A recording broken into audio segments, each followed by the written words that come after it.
Assalamualaikum warahmatullahi wabarakatuh. Salam sejahtera untuk kita semua. Selamat berjumpa kembali di kelas virtual pengabdian kepada masyarakat Poltekkes Kemenkes Makassar. Perkenalkan, nama saya Wirawati Amin. Pada pekan ini akan membawakan materi tentang pengenalan buku kesehatan ibu dan anak atau buku KIA. Mari kita simak materi berikut ini. Buku KIA merupakan instrumen pencatatan dan penyuluhan atau edukasi bagi ibu dan keluarganya, juga sebagai alat komunikasi antar tenaga kesehatan dan keluarga. Mengapa buku KIA disebut sebagai alat edukasi? Karena buku KIA berisi informasi dan materi penyuluhan tentang kesehatan ibu dan anak, termasuk gizi yang dapat membantu keluarga, khususnya ibu dalam memelihara kesehatan dirinya, mulai sejak ibu hamil sampai anaknya berumur 6 tahun. Mengapa buku KIA disebut sebagai alat komunikasi? Karena tenaga kesehatan dapat memberikan catatan penting yang dapat dibaca oleh tenaga kesehatan lain dan ibu serta keluarganya. Misalnya, tentang keluhan, hasil pemeriksaan, catatan persalinan, pelayanan yang diberikan pada ibu, bayi, dan anak balita, serta hasil pemeriksaan tambahan dan rujukan. Buku KIA berisi lembar informasi dan catatan kesehatan serta catatan-catatan khusus adanya kelainan ibu selama hamil, bersalin, hingga nifas, serta anak usia sampai dengan 6 tahun.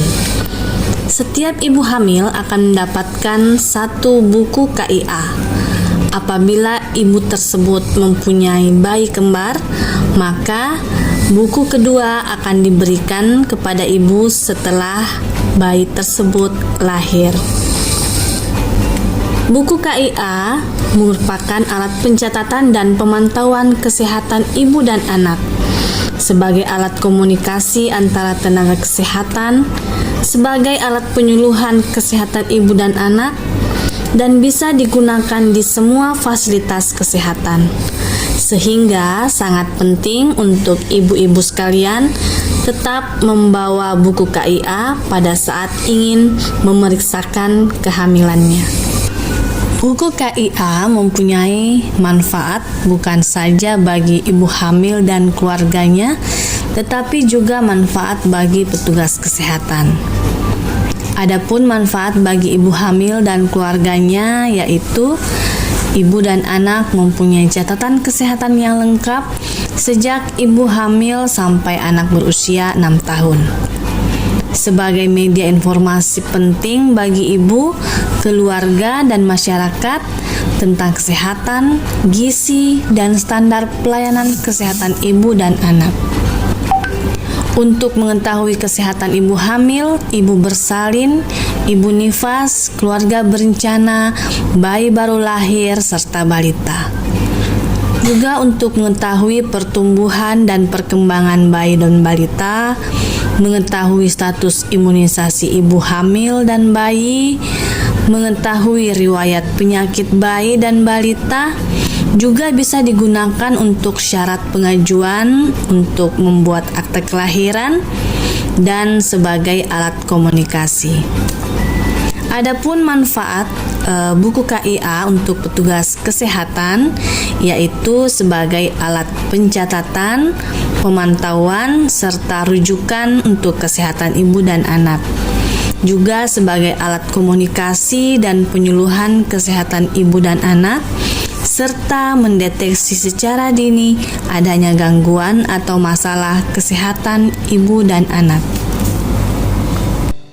Secara umum, isi buku KIA sangat komprehensif bagi keluarga dan petugas kesehatan. Outline isi buku KIA terdiri dari bagian ibu dan bagian anak. Untuk bagian ibu, terdiri dari beberapa lembar yang berisikan informasi-informasi. Pada lembaran pertama adalah identitas keluarga.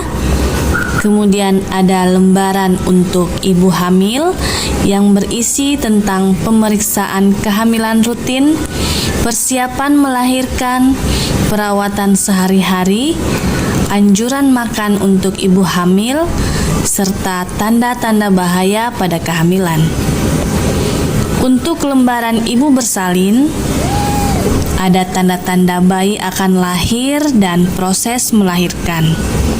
Sedangkan untuk lembaran ibu nifas, dijelaskan tentang cara menyusui bayi, perawatan ibu nifas, tanda bahaya dan penyakit pada saat nifas. Selain itu, ada lembaran untuk keluarga berencana berisi tentang jenis-jenis alat kontrasepsi. Dan yang terakhir adalah catatan pelayanan kesehatan ibu yang berisi tentang catatan kesehatan ibu hamil, bersalin, nifas, serta keterangan lahir.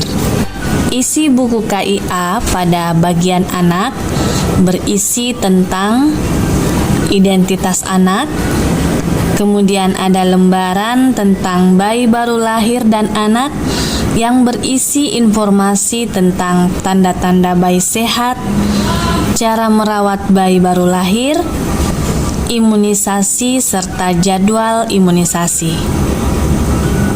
Kemudian ada juga lembaran tentang balita dan bagaimana merawat anak balita sehari-hari, perawatan anak sakit, bagaimana memberi makan anak, bagaimana cara merangsang perkembangan anak, serta cara membuat makanan tambahan pendamping ASI. Selanjutnya ada lembaran tentang catatan pelayanan kesehatan anak berupa pemeriksaan neonatus, pemberian imunisasi sesuai usia, kemudian pemberian vitamin A, serta anjuran pemberian untuk merangsang perkembangan dan nasihat untuk pemberian makan. Dan yang terakhir adalah catatan penyakit dan masalah perkembangan. Setiap ibu hamil hendaknya memanfaatkan buku KIA dengan baik. Mengapa demikian? Karena buku KIA berisi seluruh informasi serta catatan penting mulai dari ibu tersebut hamil sampai dengan anaknya berusia 6 tahun. Untuk pemanfaatan buku KIA sendiri dapat dilakukan dengan cara buku KIA dibaca dan dimengerti oleh ibu, suami, dan anggota keluarga lain. Apabila ada hal-hal yang tidak dimengerti dalam buku KIA tersebut, silahkan bertanya kepada dokter, bidan, perawat, ataupun petugas kesehatan lainnya. Buku KIA hendaknya selalu dibawa pada saat ibu hamil, ibu bersalin, ataupun ibu nifas, serta anak berkunjung ke fasilitas kesehatan. Apakah itu rumah sakit, puskesmas, praktek dokter, ataupun praktek bidan. Buku KIA juga dibawa pada saat berkunjung ke posyandu, kelas ibu hamil, serta kelas ibu balita. Buku KIA hendaknya dijaga dengan baik, jangan sampai rusak atau hilang. Karena buku ini berisi seluruh informasi serta catatan penting kesehatan ibu dan anak. Tanyakan ke petugas kesehatan atau tenaga kesehatan serta kader apabila ada hal-hal yang masih ingin diketahui ataupun hal-hal yang masih kurang difahami. Baik ibu-ibu sekalian, di sini kita bisa melihat adanya revisi dari buku KIA tahun 2015 ke buku KIA tahun 2020. Mulai dari sampul di sini mungkin tidak terlalu nampak perbedaan yang berarti. Namun pada konten atau isi ada beberapa tambahan informasi yang penting untuk ibu-ibu sekalian ketahui. Pada lembaran kelengkapan pelayanan kesehatan ibu, di sini dapat kita lihat ada catatan untuk ibu hamil, ibu bersalin, ibu nifas, serta bayi baru lahir. Untuk ibu hamil sendiri terbagi menjadi 3 trimester, yaitu trimester pertama, trimester kedua, serta trimester ketiga, di mana masing-masing trimester dilakukan pemeriksaan menimbang berat badan, mengukur tinggi badan, kemudian ada indeks massa tubuh, kemudian mengukur lingkar lengan atas, mengukur tekanan darah, memeriksa tinggi fundus uteri atau rahim, memeriksa keadaan janin, memastikan status dan imunisasi tetanus toksoid apakah sudah lengkap, kemudian pemberian konseling, screening dokter, pemberian tablet tambah darah.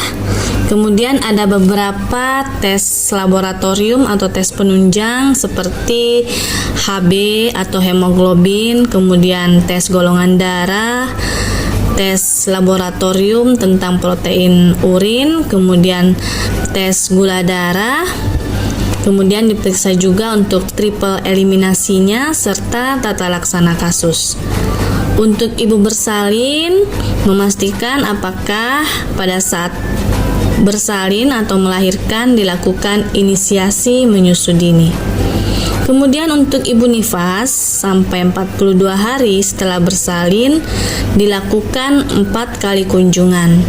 Kunjungan nifas pertama pada 6 sampai 48 jam, kemudian kunjungan nifas kedua pada 3 sampai 7 hari. Kunjungan nifas yang ketiga pada 8 sampai 28 hari serta kunjungan nifas yang keempat pada 28 sampai 42 hari. Pada setiap kunjungan akan diperiksa diantaranya pemeriksaan payudara, bagaimana menyusuinya, kemudian memeriksa apakah ada perdarahan, kemudian memeriksa jalan lahir, kemudian pemberian vitamin A, kemudian memberikan KB pasca persalinan, konseling, serta tata laksana kasus. Untuk bayi baru lahir atau neonatus 0 sampai 28 hari dilakukan 3 kali kunjungan. Kunjungan neonatus pertama pada 6 sampai 48 jam. Kemudian untuk kunjungan neonatus yang kedua 3 sampai 7 hari dan kunjungan neonatus yang ketiga pada 8 sampai 28 hari. Untuk kunjungan neonatus ini pastikan dicatat pada bagian anak. Selanjutnya adalah lembaran tentang asuhan persalinan dan nifas. Di sini bisa dilihat ada ringkasan pelayanan persalinan dan nifas serta informasi tentang nifas, kemudian ringkasan untuk pelayanan nifas. Pada ringkasan pelayanan persalinan, di sini bisa kita lihat data-data yang harus diisi pada saat ibu bersalin, kemudian data tentang bayi saat lahir, kondisi bayi saat lahir, serta asuhan apa yang diberikan pada bayi saat lahir. Kemudian untuk pelayanan kesehatan ibu nifas juga kita menanyakan tentang kondisi ibu nifas secara umum, kemudian melakukan pengukuran tekanan darah, suhu, pernafasan serta nadi, memeriksa lokia dan perdarahan, memeriksa kondisi jalan lahir dan apakah ada tanda-tanda infeksi, kemudian memeriksa kontraksi rahim dan tinggi fundus uteri, pemeriksaan payudara dan pemberian ASI eksklusif, pemberian kapsul vitamin A, pelayanan kontrasepsi pasca persalinan, kemudian pemberian konseling, serta tata laksana pada ibu nifas sakit atau ibu nifas dengan komplikasi. Di samping itu, kita memberikan nasihat-nasihat sesuai dengan kebutuhan ibu nifas. Untuk ringkasan pelayanan nifas, apabila ada masalah atau tindakan pada setiap kunjungan, itu bisa kita tuliskan pada kolom resume. Kemudian ada juga keadaan bayi pada saat kita melakukan kunjungan nifas, bisa kita sekalian untuk melihat keadaan bayi, kemudian apakah ada komplikasi yang dialami oleh ibu nifas tersebut.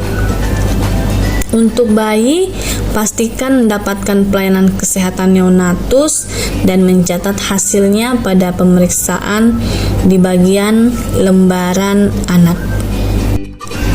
Lembaran selanjutnya tentang pemeriksaan dokter pada trimester pertama, yaitu usia kehamilan kurang dari 12 minggu. Di sini dokter akan memeriksa mengenai resiko kehamilan, apakah kehamilan saat ini normal ataupun mungkin beresiko atau komplikasi.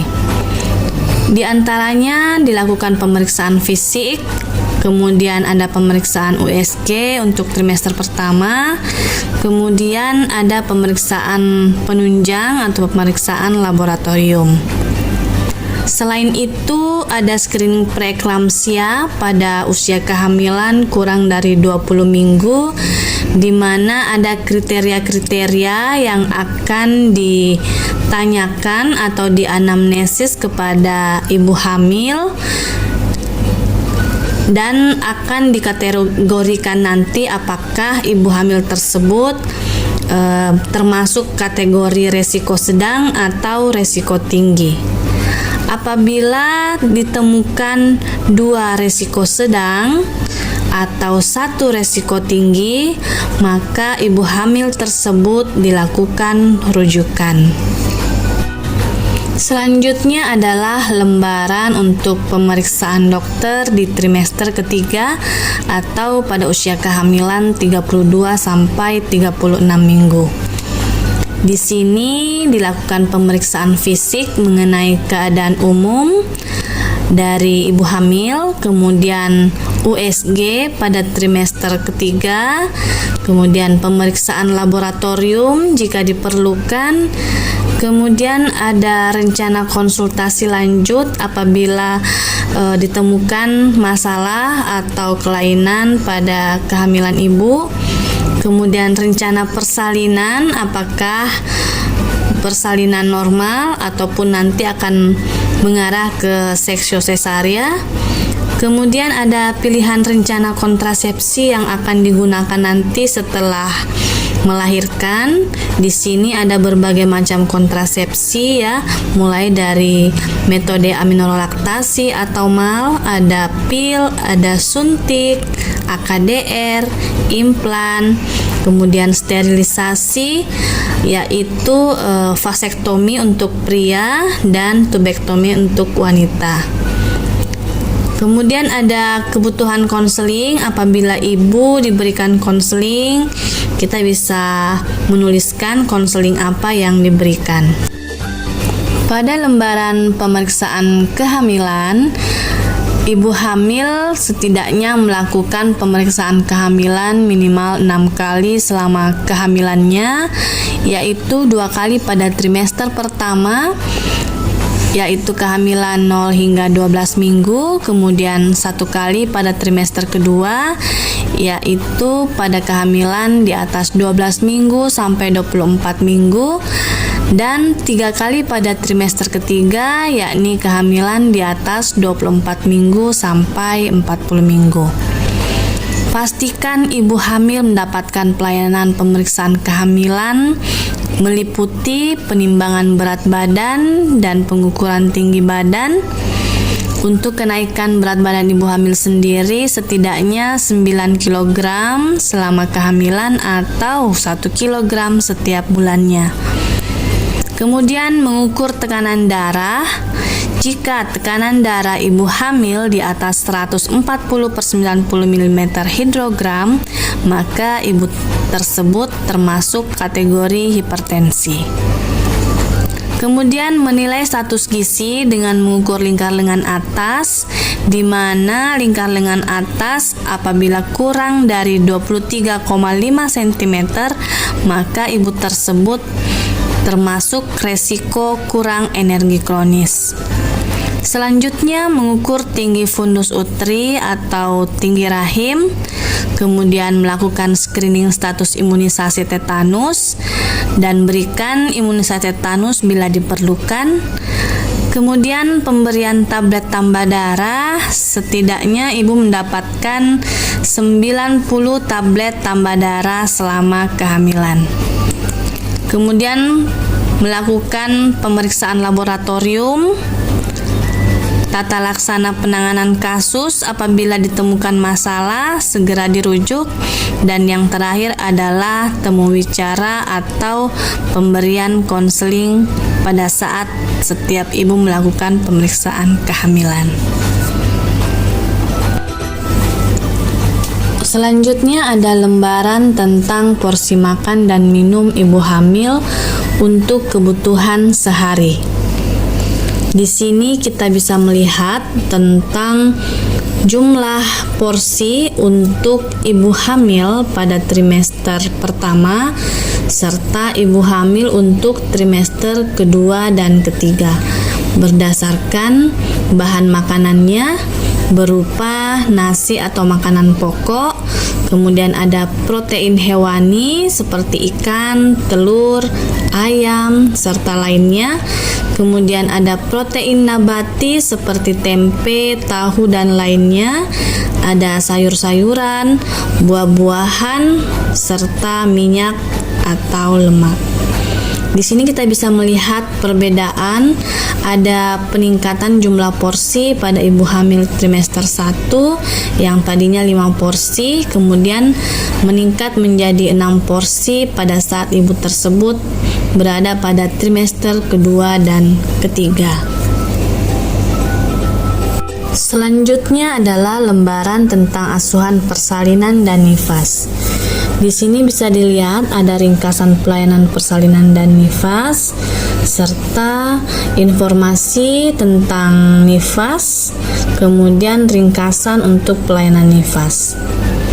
Pada ringkasan pelayanan persalinan, di sini bisa kita lihat data-data yang harus diisi pada saat ibu bersalin, kemudian data tentang bayi saat lahir, kondisi bayi saat lahir, serta asuhan apa yang diberikan pada bayi saat lahir.